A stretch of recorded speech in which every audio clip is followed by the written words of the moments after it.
రాజీవ్ గాంధీతో మీకు పరిచయం. మీ అనుభవం చెప్పండి. సంజయ్ గాంధీ చనిపోయిన కొన్ని వారాల తర్వాత దేశంలో చాలా స్పెక్యులేషన్ ఉండే. మరి చిన్న కొడుకు పాలిటిక్స్లో యాక్టివ్గా ఉండే, పెద్దోడేమో పైలట్ ఉండే కదా. అవును. పెద్ద అబ్బాయి వస్తాడా, రాజకీయాలు జాయిన్ అవుతాడా రాడా అనేది అప్పటి చర్చ, అది పెద్ద చర్చ ఉండే. అయితే నేను ఒక మ్యూచువల్ ఫండ్స్తోని అతను కలుసుకున్నా, పోయి కూర్చున్నా. అతను వాళ్ళ అమ్మ సఫ్దర్జంగ్ అవెన్యూ 1 సఫ్దర్జంగ్ రోడ్లో, ఇతనికి వేరే అతని పరివారం సోనియా, రాహుల్, ప్రియాంకలు, చిన్న చిన్న పిల్లకాయలు కూడా. I'm talking about 1980 I think. So అది ఫోటోలు చూపించుండు. తను is very interested in photography. తన భార్య ఫోటోలు తీసుండు, బిడ్డల కొడుకు బిడ్డ ఫోటోలు కింద. అయితే నేను I want publish some of them in my magazine అంటే నాకు ఇచ్చిండు కూడాను. గంట సేపు కబుర్లు చెప్తున్నాను. అంటే అయితే చెప్తున్నా, మరి ఈ బ్రదర్ ఇస్ డెడ్, మరి మీరు ఏం చేయబోతున్నారు, ఏం కథ? నేను ఏం నిర్ణయం తీసుకోలేదండి. అయితే మా అమ్మ అంటున్నది, ఒక కొడుకు, నా కొడుకు ప్లేన్ క్రాష్లో పోయిండు, నువ్వు పైలటు, నీ ఉద్యోగం బంద్ చేయి, ఇంటికాడ కూర్చో. I don't want my other son also to die in a plane crash. నేను చెప్తా, అమ్మ, రైలు యాక్సిడెంట్లో చాలామంది చచ్చిపోతారు, రోడ్ యాక్సిడెంట్లో చాలామంది చచ్చిపోతారు, బస్సు యాక్సిడెంట్లో చాలామంది చచ్చిపోతారు, ప్లేన్ యాక్సిడెంట్ ఎప్పుడో ఒకసారి అవుతుంది. నువ్వు గిట్లా అంటే ఎట్లా అంటే, నేను ఏమి వినదలుచుకోలేదు, నువ్వు ఏం పని చేయకో ఇంటికాడ కూకుంటుండే అని ఇట్లా ప్రశ్న అడిగితే నాకు కావాల్సిన హెడ్లైన్ అది రాకపోతుంది, లీడ్ దొరకలే, అన్న దొరకలా. సో నేను అడిగాను, అయితే ఒక ముచ్చట చెప్పు రాజీవ్ అని అప్పటి నుంచి అతన్ని మొదలు ఫస్ట్ నేమ్తో పిలుస్తుంటున్నాడు. వయసులో నాకంటే చిన్నోడు, అయినా కూడాను అతను వెంకట్ అని నన్ను ఫస్ట్ నేమ్తో పిలుస్తుండే, నేనేమో రాజీవ్ అని పిలుస్తుంది. అయితే నేను అన్నాను, tell me Rajiv one thing, am I right in assuming that you will not hesitate to enter politics if it helps your mother? నేను ఒకవేళ ఇలా అనుకుంటే నేను రైటా రాంగా? మీరు రాజకీయాలలో ఎంటర్ కావడానికి వెనక ఆడరు, ఒకవేళ మీరు రాజకీయాలకు వస్తే మీ అమ్మకు సాయం అవుతుంది అని. లోడెడ్ క్వశ్చన్ కదా, ఉల్టా స్ట్రైట్గా అడగవచ్చు. సో ఒక్క నిమిషం ధర్మ సంఘటన పడ్డాడు.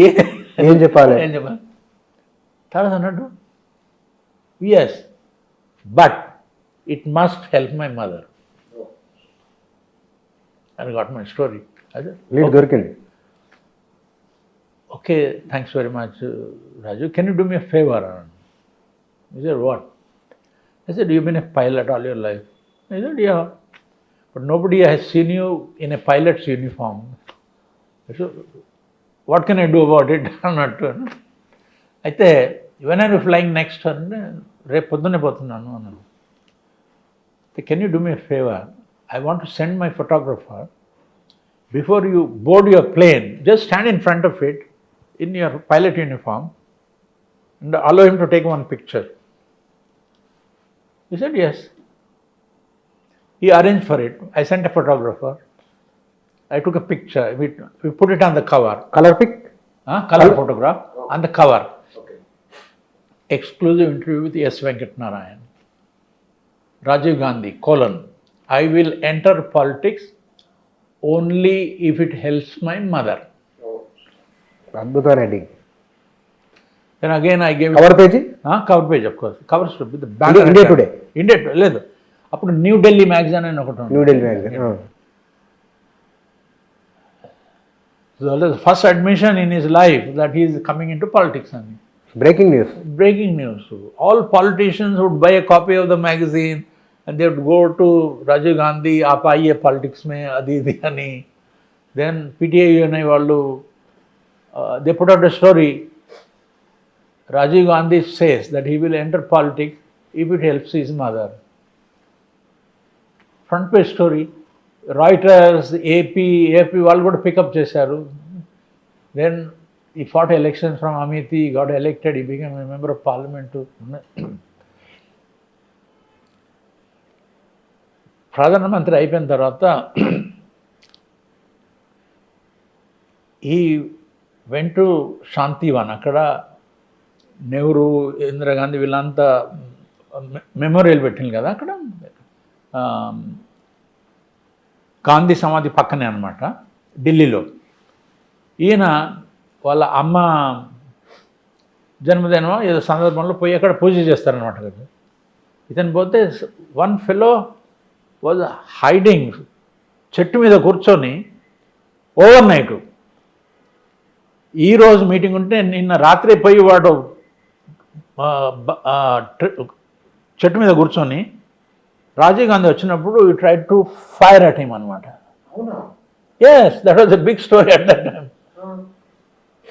ఈ missed it. Immediately security fellows got hold of him, brought him down. అది అయిన తర్వాత 1-2 రోజుల తర్వాత he came on a tour to Andhra Pradesh.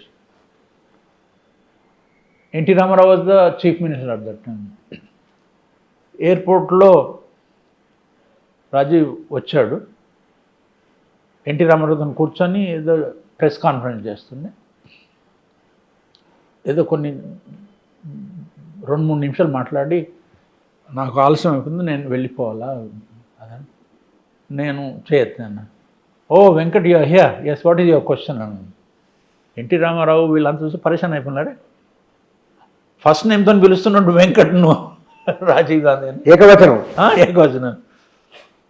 NT Ramarao కూడా అప్పటికి నేను అతని బయోగ్రఫీ రాసింటే అది వచ్చింది కదా. NT Rama Rao very friendly with me, no problem, వచ్చినప్పుడు కలుస్తుంటుంది వగేరా. ఆయన బయోగ్రఫీ రాశారా మీరు? ఎన్టీఆర్ బయోగ్రఫీ రాశారా మీరు? 1982లో 83లో ఆయన ఇమీడియట్లీ ఈ came to power in January. My book was out in మే. అంతకుముందు ఎన్టీ రామారావు గురించి ఒక కవర్ స్టోరీ రాసి ఉంటుంది. ఇందిరాగాంధీ భవనం వెంకటరావును పీకేసి కోట్ల విజయభాస్కర్ రెడ్డిని ముఖ్యమంత్రి చేసినప్పుడు నేను హైదరాబాద్ వచ్చింది. కాంగ్రెస్ పార్టీ దగ్గర ఇంత మెజారిటీ ఉంది అసెంబ్లీలో, అయినా కూడా ఇందిరాగాంధీ 4 ముఖ్యమంత్రిని పీకేసి చేసింది ఏమిటి కథ? దాన్ని గురించి కథ కవర్ స్టోరీ రాసి కోసం నేను ఢిల్లీకి హైదరాబాద్ వచ్చింది. అయితే అందరితో కలిసి విజయవాడ పోయింటిని, వరంగల్ పోయింటిని. తర్వాత ఇక్కడికి వచ్చిన తర్వాత ఎల్లిమంచలి శివాజీ అని ఒక ఆయన ఉన్నాడు ఆంధ్రలో. ఎక్కడో కలిసాను నేను. అయితే నేను ఏమన్నా ఇండియా టుడే పనిచేస్తున్నాను. ఇప్పటి ఈ సంక్షోభాన్ని గురించి నేను ఒక ఆర్టికల్ రాయబోతున్నాను. ఈ ఎన్టీఆర్తో కలవాలి అని అంటే నన్ను తీసుకుపోయాడు. రామకృష్ణ స్టూడియోలో ఈయన కూర్చున్నాడు. అక్కడ 1 గంట సేపు మాట్లాడాను నేను. అతను ఫోటో తీశాను. వెనకాల వినాయకుని బొమ్మ ఉండే, స్టాచ్యూ ఉండే, మంచి ఏదో ఇట్లా ఫోటో ఉండే, తీసాను. పోయింది ఢిల్లీకి పోయి, అది కవర్ స్టోరీ అనమాట. ఆంధ్రాలో ఈ కాంగ్రెస్ పార్టీ 4 సార్లు ముఖ్యమంత్రిని ఎందుకు మారుస్తుందని. అయితే అరుణ్ పుణ్య రూమ్కి వచ్చి వెంకట్ కోట్ల విజయభాస్కర్ రెడ్డి కలర్ ట్రాన్స్పరెంట్ తీసుకొచ్చావా అని అడిగాడు. నేను అన్నాను, Vijayabhaskar Reddy is not the story. మరి ఎవరు అంటే NTR. Who? NTR. Who the hell is he? I said is a famous film star. He started a political party 6 months ago, and there is a tremendous interest in what he wants to do, and I think he is going to win the next election. Then he said, we should put NTR on the cover. He said, Venkat, as the editor, if I don't know who the hell NTR is, how do you expect my readers to know who the hell is he? Oh. నేను ఎడిటర్ని, నాకే ఎన్టీఆర్ అంటే ఎవరో తెలియకపోతే నా పాఠకులు తెలుస్తానని ఎలా అనుకుంటాం మనం? వారం రోజులు ఎన్టీఆర్ను కవర్ మీద పెట్టేందుకు ఒప్పుకోలేదు అరుణ్ పూరి. అయితే నేను ఇన్సిస్ట్ చేశాను, అయితే this is the story, we have to put him on the cover. మరి వెరీ రిలక్టెంట్లీ సరే అని ఎన్టీఆర్ కవర్ పెట్టాను. నేను అతనితో 3 పేజీల ఇంటర్వ్యూ ఉండే, అది గ్రాఫిక్ డిస్క్రిప్షన్ ఏంటి ఏం కథ 3 వాళ్ళు వీళ్ళని కోట్ చేస్తూ ఆ ఇంటర్వ్యూ ఇంట్రోలా ఫస్ట్ పారాగ్రాఫ్లో నేను రాశాను, barring a miracle the next chief minister of Andhra Pradesh will be Nandamuri Taraka Rama Rao, బ్రాకెట్లో NTR, who started a political party called Telugudesam 6 months ago. If and when elections are held in Andhra Pradesh, he will come to power. North ఇండియాలో NT Ramarao అంటే ఇక్కడ అందరికీ తెలుసు, తమిళనాడులో కూడా తెలుసు. North ఇండియాలో ఎన్టీ రామారావు గురించి ఎక్కువ తెలియదు అనమాట. So this caused sensation. Indira Gandhi చూసింది ఆ కవర్ స్టోరీ చదివి, వెంకటనారాయణ నేను అధికారంలోకి రాబోతున్నానని ఎవరు ఊహించినప్పుడే రాసిండు. మరి ఇప్పుడు ఇతను అంటున్నాడు ఎన్టీ రామారావు గెలుస్తాడు అంటే, అతను అలాంటి ఒట్టిగానే రాయడు, దీంట్లో ఏదో కథ ఉంది అని మీరు పోయి హైదరాబాద్ పోయి ఇన్వెస్టిగేట్ చేయండి, నాకు వచ్చి రిపోర్ట్ చేయమని. అప్పుడు రాజీవ్ గాంధీ యాక్టివ్గా ఉండే. రాజీవ్ గాంధీ అని ఒక గ్రూప్ టీం ఉంటుండే, దాంట్లో విజయ్ ధారు తర్వాత 2-3 ఉండే. వాళ్ళు ఢిల్లీ నుంచి హైదరాబాద్ వచ్చి గ్రీన్లాండ్ ఏంది గవర్నర్స్ గెస్ట్ హౌస్ ఉంటుంది కదా, అక్కడ కూర్చొని రాజకీయ నాయకులను అందరిని పిలిపించి ఇండియా టుడే కవర్ చూపించిందంట. Have you read this article? Yes yes. So madam నాకు చెప్పింది ఎన్టీ రామారావు గురించి వెంకటనారాయణ గారు ఇలా రాశారు, ఆమె గెలవబోతుందని ప్రపంచంలో ఎవరు అన్నప్పుడు ఆయన రాసిండు. అయితే ఈయన ఇప్పుడు ఇట్లా అంటే దాంట్లో ఏదో ఉంది అని మమ్మల్ని పంపించింది ఇక్కడ, ఏమిటి కథ అని. కోట్ల విజయభాస్కర్ రెడ్డి అప్పుడు ముఖ్యమంత్రిగా ఉండే, అవునండి అది ఏంటి అది వెంకటనారాయణ గారు తెలుగు ఆయననే, కానీ ప్రవాసాంధ్రుడు, ఎన్నో ఏళ్ళ నుంచి ఢిల్లీలో ఉంటున్నాడు. ఇక్కడ ఈ సంగతి ఆయన తెలియదు. మేడంకు పోయి చెప్పండి మీరు, she doesn't need to worry, Congress party is going to come back to power with a good majority. Then but Prannoy Roy was asked to conduct an opinion poll ఆంధ్రాలో, అప్పుడు ఆంధ్రప్రదేశ్లో. ఒపీనియన్ పోల్లో వాడు Congress is going to win అని speculate చేశాను అనమాట. నేను అరుణ్ పూరికి చెప్పాను, this is not possible. Why do say so? నేను చెప్పాను, ఎన్టీ రామారావు చైతన్య రథంలో కూర్చొని ప్రతి కాన్స్టిట్యుయెన్సీలో తిరుగుతున్నాడు.